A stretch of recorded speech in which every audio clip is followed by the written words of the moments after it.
Right now, as the dust settles on what has been one of the most dramatic and emotionally charged seasons in recent Manchester United history, the club is standing at a crossroads.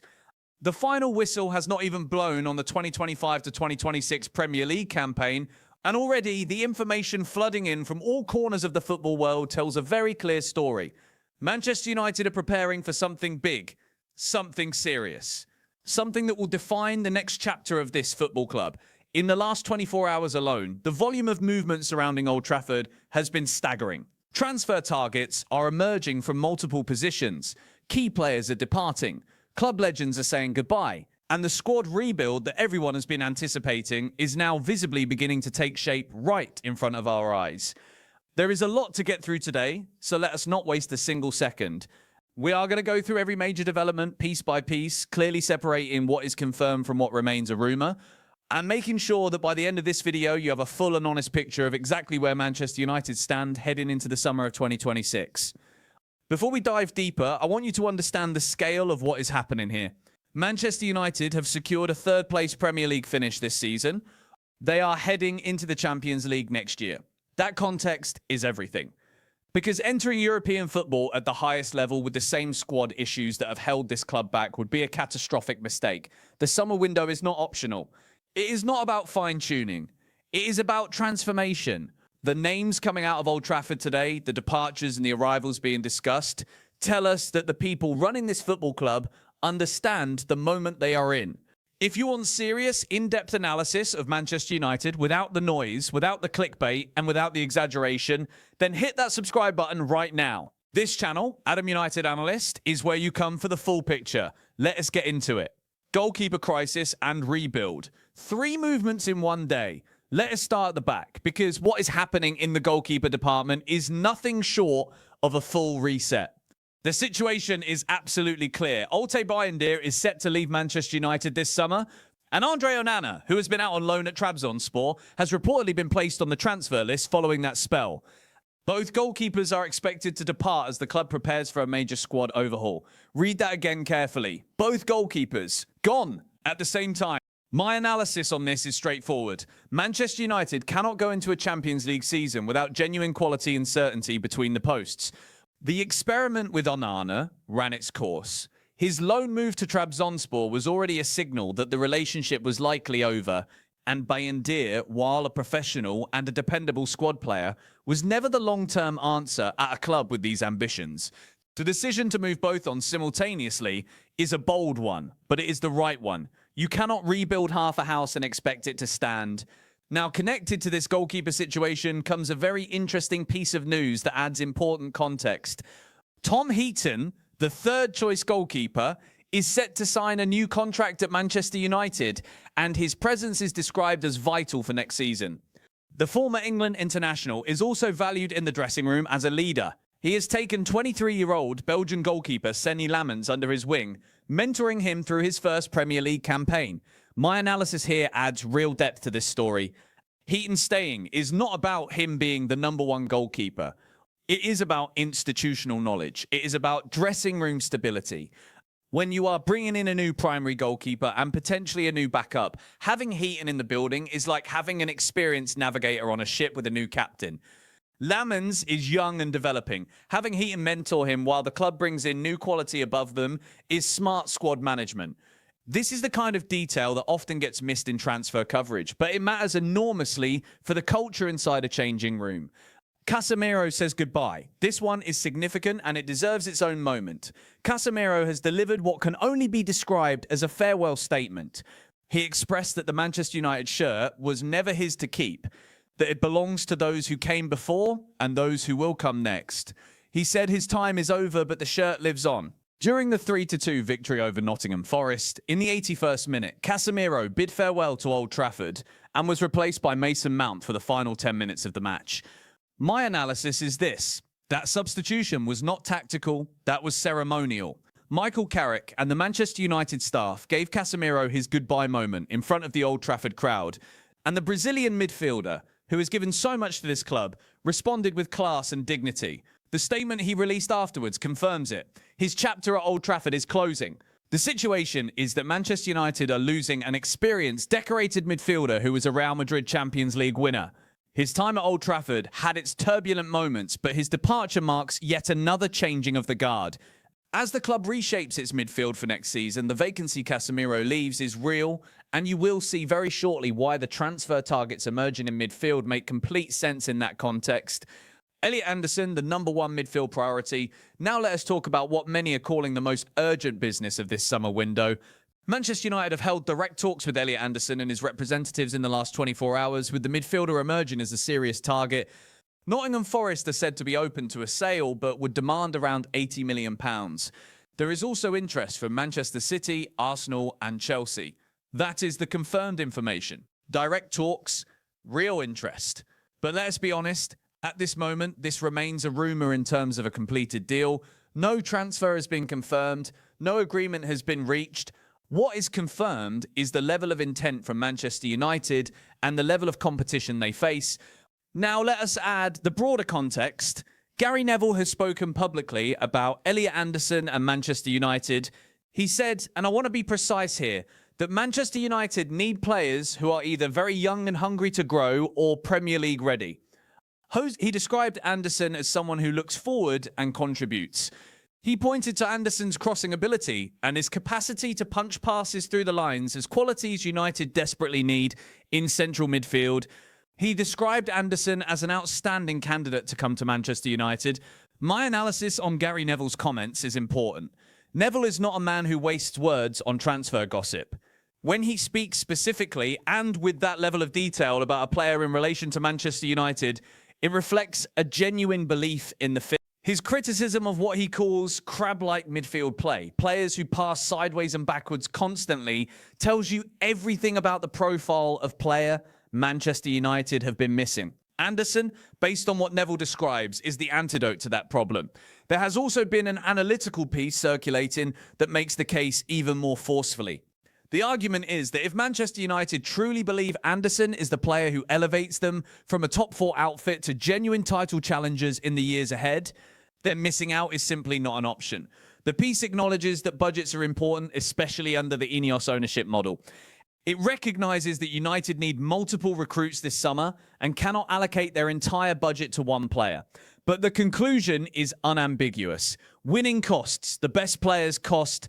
And this particular outing, referring to Anderson's performance level, showed exactly why United must do whatever is necessary to get him alongside Bruno Fernandes next season. My analysis of this is as follows. £80 million for a Premier League proven, young, forward-thinking central midfielder in today's market is not excessive. It is the market rate. The competition from Manchester City, Arsenal and Chelsea is real, and it is fierce.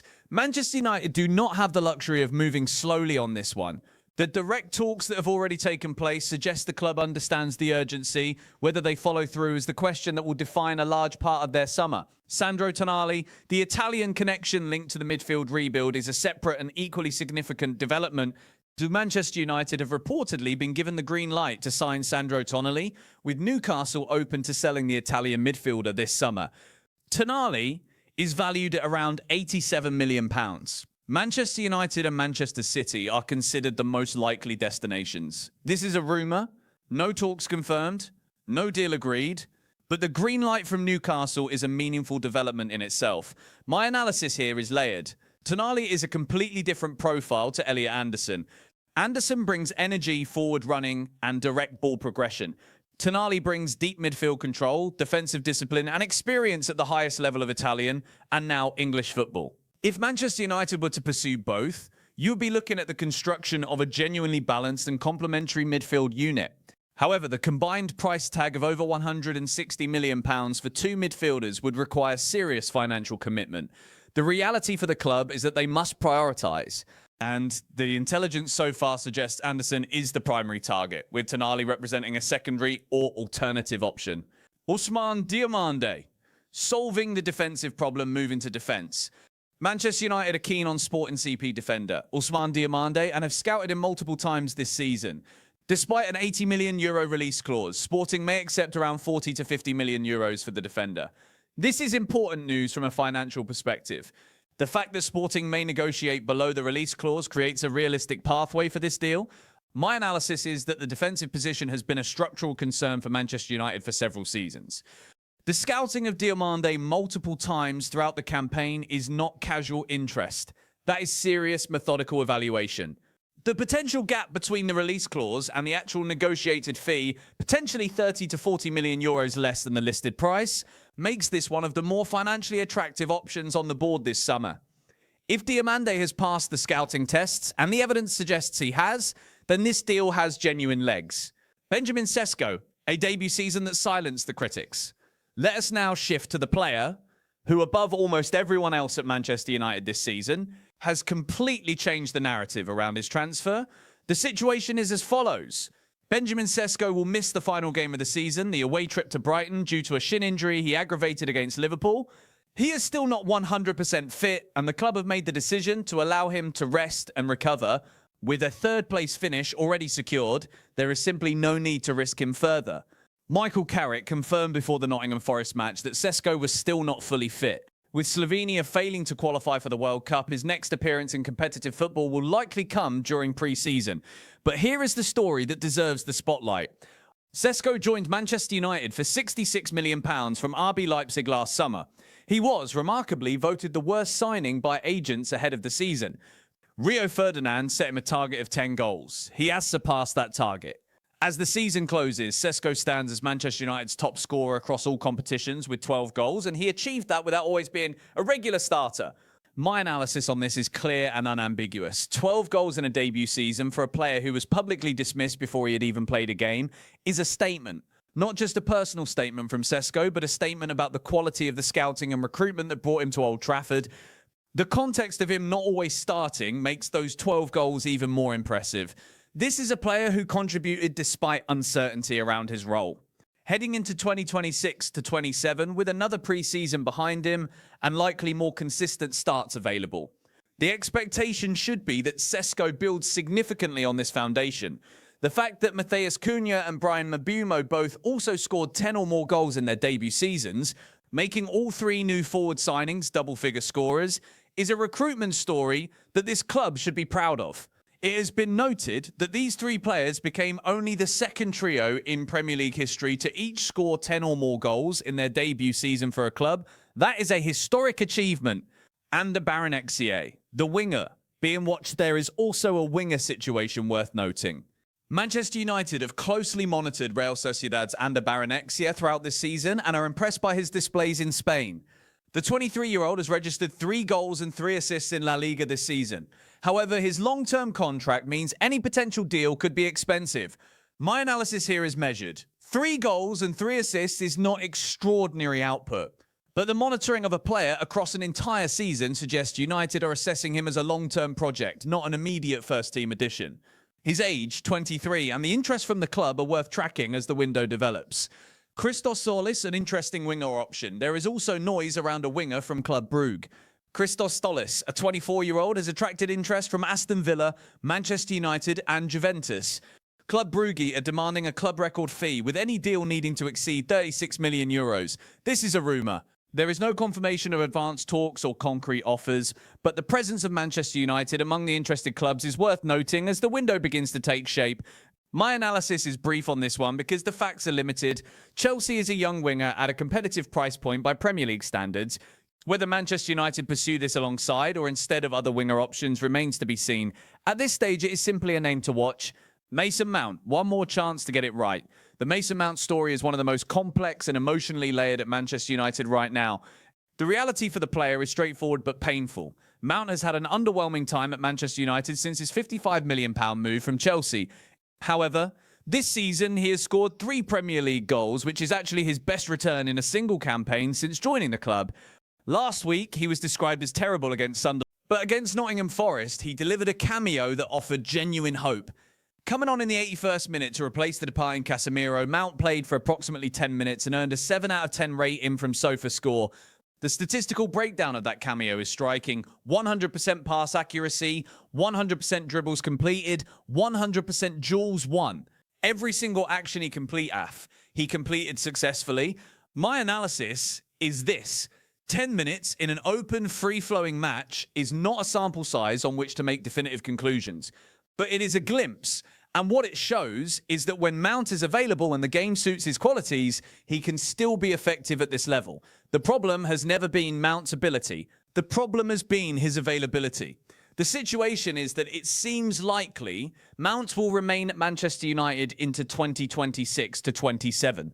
The financial reality is that finding a buyer willing to match his wages would be difficult. But perhaps more relevantly, every manager who has worked with him has valued him. That speaks to something about the player beyond the numbers. The parallel being drawn is with Luke Shaw. Shaw suffered significant injury problems before returning to become a consistent presence this season. If Mount can follow a similar trajectory, beginning with a proper pre-season, that could change his story at this club entirely. The evidence suggests the talent is still there.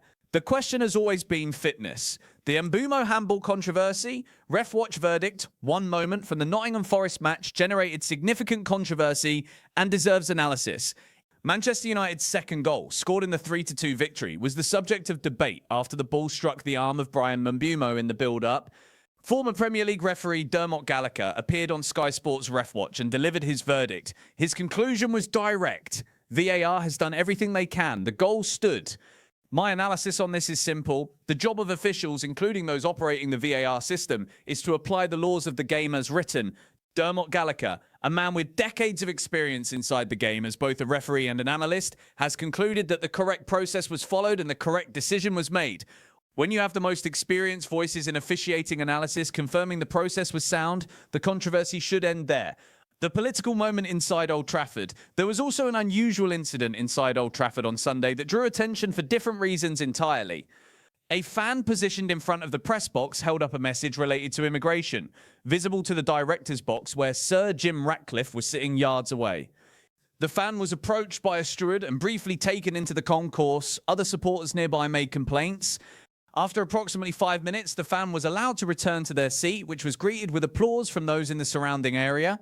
My analysis on this moment is deliberately narrow and factual. Football grounds are public spaces with large and diverse audiences. Incidents of this nature occur and are managed by stewards and stadium officials following established procedures. The fan was spoken to, temporarily removed, and then permitted to return. That is the process working as it is designed to. Beyond that, this is not a football story. It is a moment that happened inside a football ground, and it has been noted, but it does not change anything about the football analysis that matters for this channel. The bigger picture, what all of this tells us. Let us pull everything together now, because individually these stories are interesting, but together they form a coherent and revealing picture of exactly where Manchester United are as a football club. The goalkeeper situation is being completely reset. 2 goalkeepers out, continuity maintained through Heaton's new contract, and young talent in Lamens being nurtured. That is a structured plan. The midfield is the clear priority for investment. Casemiro is leaving. The pursuit of Elliot Anderson is real and has involved direct talks. The potential interest in Sandro Tonali adds another option at significant cost. The club clearly understands that midfield quality is what separates them from genuine title contention. In defence, the scouting of Ousmane Diomande across an entire season, combined with a potential negotiated fee well below the release clause, suggests a deal is more realistic than the initial price tag implies. In attack, the forward line has already performed beyond expectation. Sesko, Kunja and Mbeumo becoming only the second Premier League trio in history to all score 10 or more goals in their debut season is a foundation. The work next summer is to build depth and reinforcement around that, not to tear it down. And Mason Mount remains a player who, at his best, showed glimpses of quality in that Forest cameo, but who needs a full pre-season and consistent fitness to finally fulfill the potential that got him a £55 million move in the first place. The evidence suggests Manchester United are not tinkering. They are rebuilding with intention. The Champions League is coming, the budget will be tested, and the decisions made between now and the start of next season will determine whether the third place finish of 2025 to 26 becomes a genuine platform for something greater, or simply another season of unfulfilled potential. That is the full analysis for today. Every piece of information you have heard in this video is based only on confirmed details and clearly labelled rumours from the latest developments around Manchester United. Nothing has been added, Nothing has been invented. This is Adam United Analyst. If you found this breakdown valuable, subscribe to the channel right now. Turn on notifications so you never miss a video. And if you have questions or thoughts about any of these stories, drop them in the comments below. I read every single one. We will be back very soon as the summer transfer window begins to open and the real business of Manchester United's rebuild starts to unfold.